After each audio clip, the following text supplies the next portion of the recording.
Novem nggak tahu sih buat ngebagi tipsnya. Cuma Novem tuh suka berdoa biar Allah tuh ngasih beribu-ribu kasih sayang sama Novem. Maksudnya tuh biar Novem tuh bisa jadi hamba yang penyayang gitu. Novem selalu yakin gitu, walaupun nggak bisa gitu. Tapi ingat ada Allah gitu. Kita memang nggak bisa apa-apa gitu. Tapi Allah yang membuat kita tuh bisa dalam segala hal gitu. Iya kan? Gampang nih dapat duitnya itu ya udah nanti cari lagi tinggal.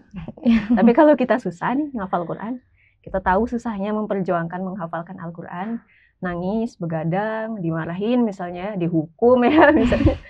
Nah, ketika hilang kan jadi ya Allah kita sudah perjuangkan itu, berarti kita juga akan lebih menyayangi, menjaga apa yang kita sudah usahakan itu dengan pertolongan Allah. Insyaallah.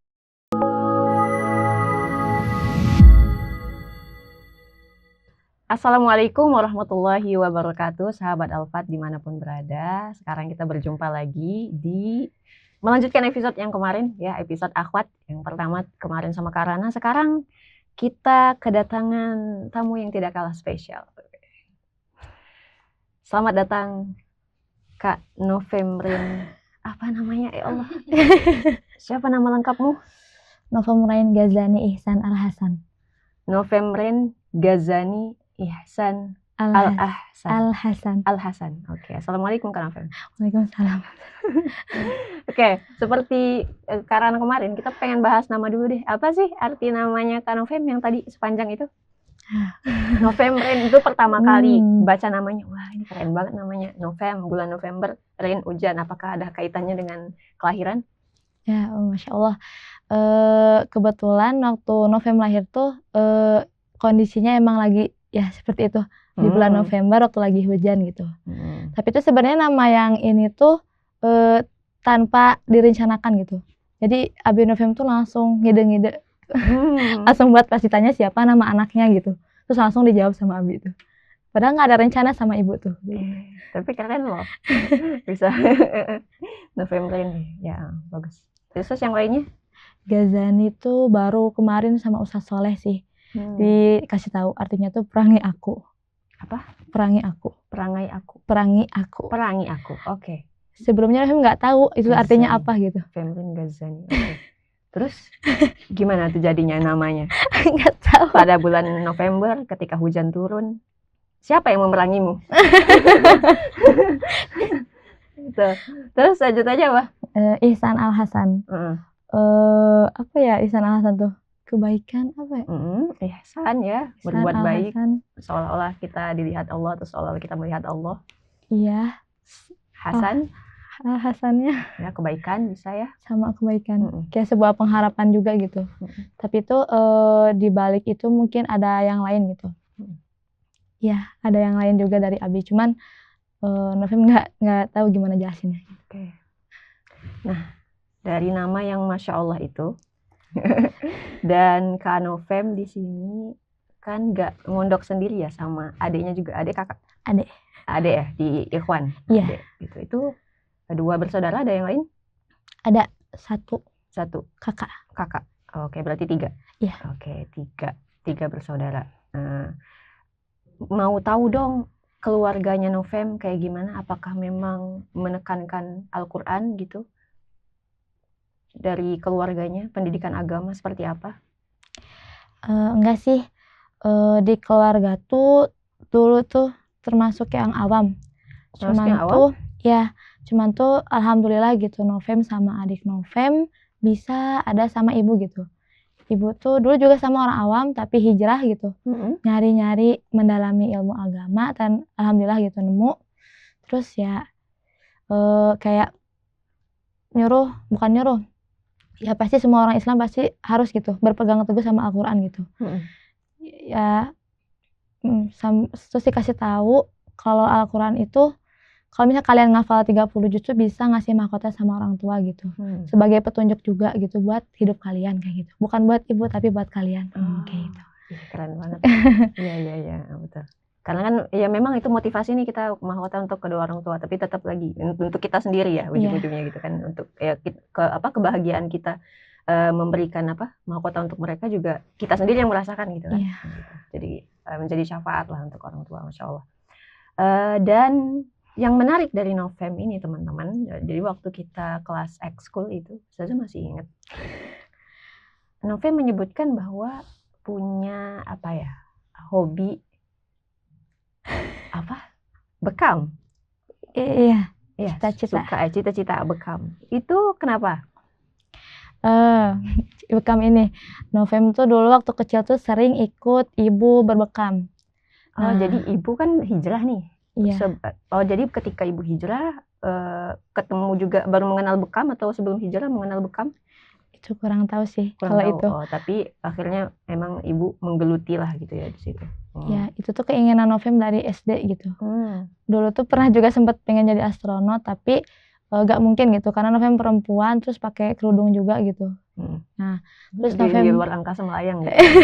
Iya, terus tapi udah ada loh kerudung buat astronot, tapi nanti dipertimbangkan lagi ya. Iya.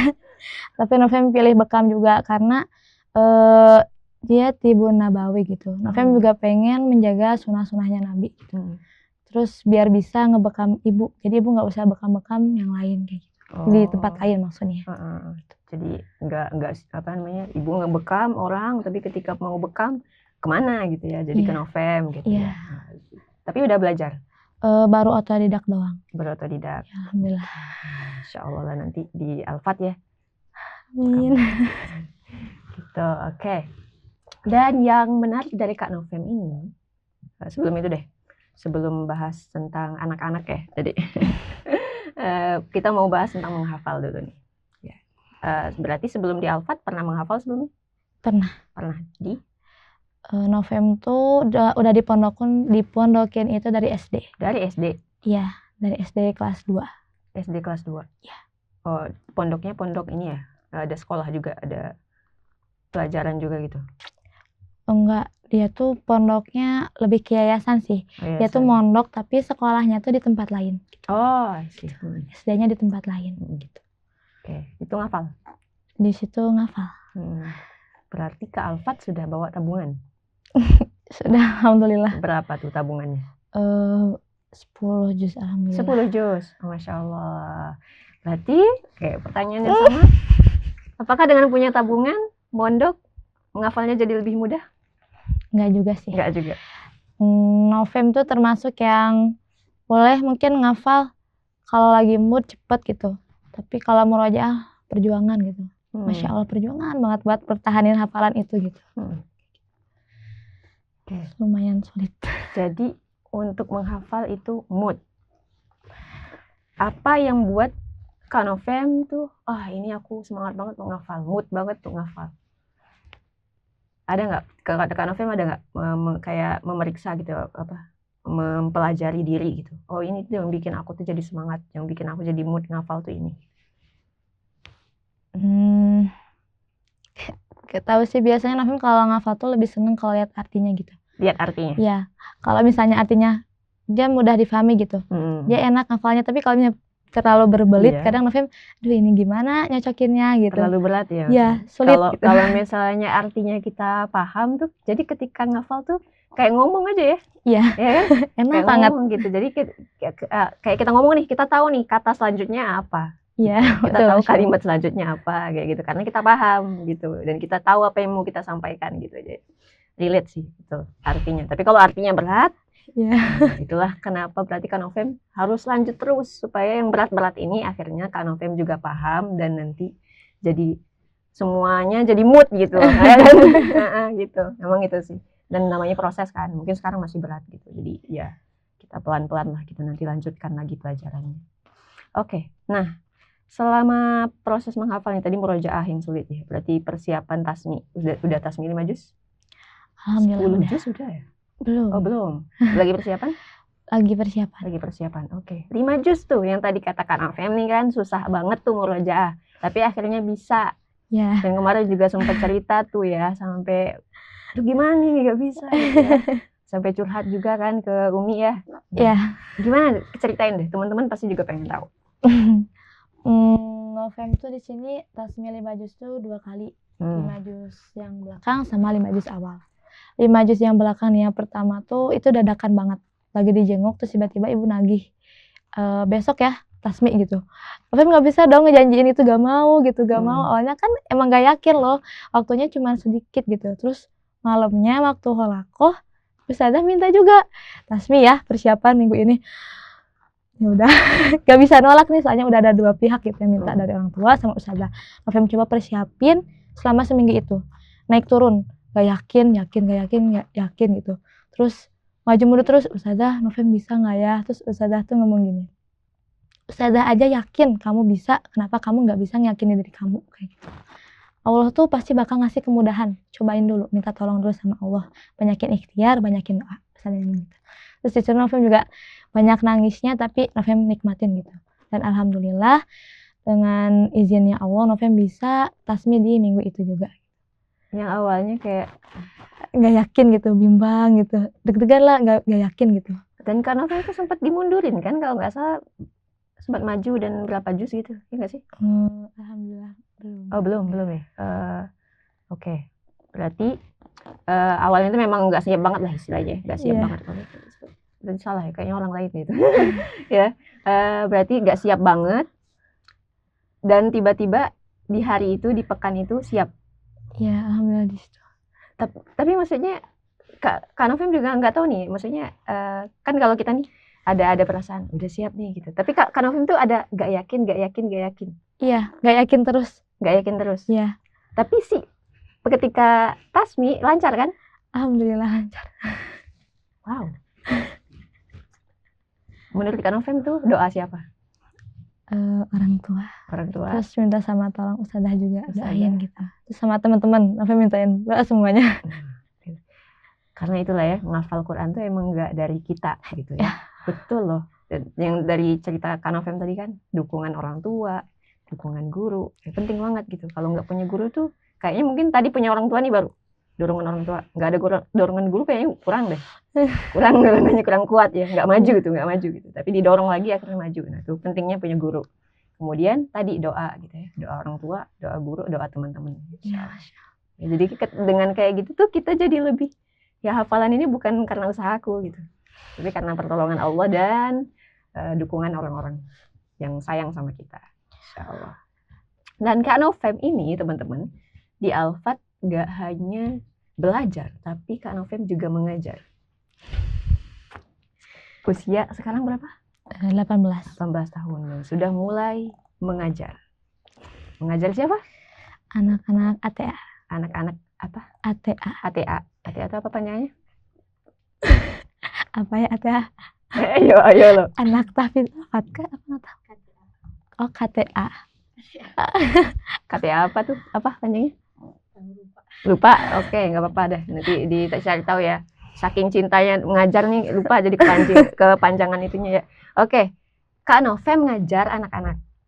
Dan kata teman-temannya nih, Kak Novem tuh sabar banget gitu ngajarin anak-anak tuh. Dari mana Kak Novem belajar kesabaran itu? Itu dari pondok waktu SD. Oh, pondok waktu SD? Iya. Waktu SD Kak Novem belajar menghadapi anak-anak gitu? SD tuh kan gimana ya, waktu Novem udah nginjek kelas 6 itu tuh harus bisa ngurus adik-adik kelasnya gitu loh. Diajarin, entah itu diajarin piket lah atau dibimbing cara ngaji gitu. Terus juga Novem tuh SD suka ngasuh anak kecil gitu. Sampai sekarang Novem suka anak kecil, suka banget. Ya kan karena memang udah punya adik juga ya, adik.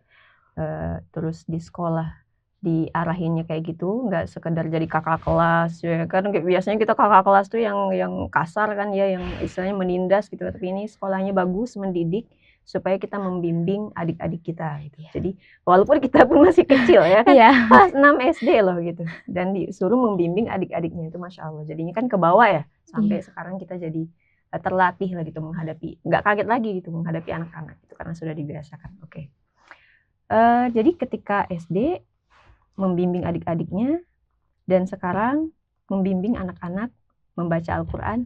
Ngajarin apa aja sih yang dipelajarin anak-anak? Banyak kan. Metode marhalah gitu. Yang Kak Novem rasain ketika mengajarkan anak-anak, atau ini dulu deh, kan anak-anak tuh aktif ya, luar biasa. Nah tadi Kak Novem sudah bilang nih, sudah mempelajari itu dari SD. Bagiin dong tipsnya ngadepin anak-anak ketika lagi rewel-rewelnya, lagi aktif-aktifnya, lagi nakal-nakalnya. Novem nggak tahu sih buat ngebagi tipsnya. Cuma Novem tuh suka berdoa biar Allah tuh ngasih beribu-ribu kasih sayang sama Novem. Maksudnya tuh biar Novem tuh bisa jadi hamba yang penyayang gitu. Tuh, Novem tuh pengen bisa berbagi kasih sayang sama anak-anak gitu. Pengen banget. Karena emang cita-cita Novem tuh juga sama, pengen punya panti asuhan kayak gitu. Oh, jadi cita-cita juga ya? Iya. Insya Allah. Menarik nih, karena memang ada hadisnya, tapi kurang apa ya? Kurang lebih tuh bunyinya memang tidak apa ya? Umatnya Nabi Muhammad tuh yang sayang sama anak-anak kecil. Karena Nabi Muhammad pun dari Anas gitu menceritakan bahwa selama berapa tahun gitu beliau dengan Nabi Muhammad nggak pernah dimarahin gitu, nggak pernah, kenapa kamu nggak ngelakuin ini, kenapa kamu ngelakuin ini, jadi nggak pernah dibentak gitu, nggak pernah ditanyain kayak gitu kan. Kita sering ya, kok dipecahin misalnya, kok nggak dirapihin misalnya ya. Nah kalau Nabi Muhammad tuh nggak pernah kayak gitu, jadi sabar aja ngadepin anak-anak. Insya Allah. Semoga Kak Novem berarti dengan kayak gini tuh jadi apa ya istilahnya, jadi wasilah lah gitu, dikenal oleh Nabi Muhammad. Amin. Oke, terakhir nih, pertanyaan terakhir. Selama Kak Novem menghafal sekarang sudah di juz berapa? Juz 6. Oke, juz 6. 5 juz belakang, 5 juz depan sudah sampai juz 6. Ayat apa yang paling berkesan untuk Kak Novem ketika dihafalkan? Entah itu ayat yang bikin nangis, entah itu ayat yang bikin Kak Novem senyum-senyum sendiri. Apapun yang paling Kak Novem ingat memperjuangkan hafalan ayat itu.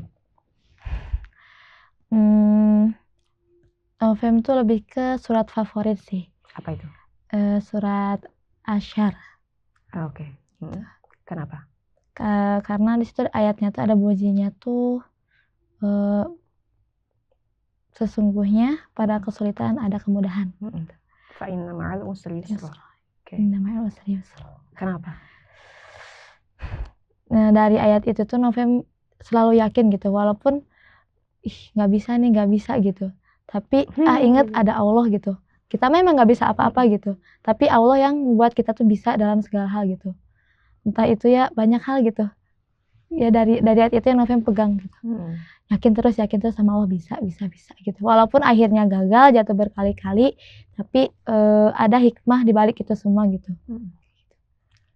Betul, hikmahnya adalah ya, kalau dari Ustazah sendiri, kalau kita gampang mendapatkan sesuatu, kita biasa aja kalau sesuatu itu pergi, ya kan? Gampang nih dapat duitnya itu ya udah nanti cari lagi tinggal. Tapi kalau kita susah nih ngafal Quran, kita tahu susahnya memperjuangkan menghafalkan Al-Quran, nangis, begadang, dimarahin misalnya, dihukum ya misalnya. Nah, ketika hilang kan jadi ya Allah kita sudah perjuangkan, itu berarti kita juga akan lebih menyayangi, menjaga apa yang kita sudah usahakan itu dengan pertolongan Allah. Insya Allah, keren banget nih. Insya Allah. Tapi masih banyak sih sebenarnya yang bisa diulik ya, tapi karena keterbatasan waktu, mungkin kita cukupkan sampai di sini aja obrolan kita. Semoga ini bisa bermanfaat untuk teman-teman yang nonton, dan jangan lupa teman-teman untuk like, comment, dan subscribe channel kita supaya kita juga memerangi konten-konten yang tidak berfaedah di luar sana gitu ya. Dan kita pengen apa yang tadi disampaikan oleh Kak Novem itu bisa bermanfaat untuk lebih banyak orang gitu. Mungkin cukup sekian, kita akhiri. Assalamualaikum warahmatullahi wabarakatuh. Waalaikumsalam.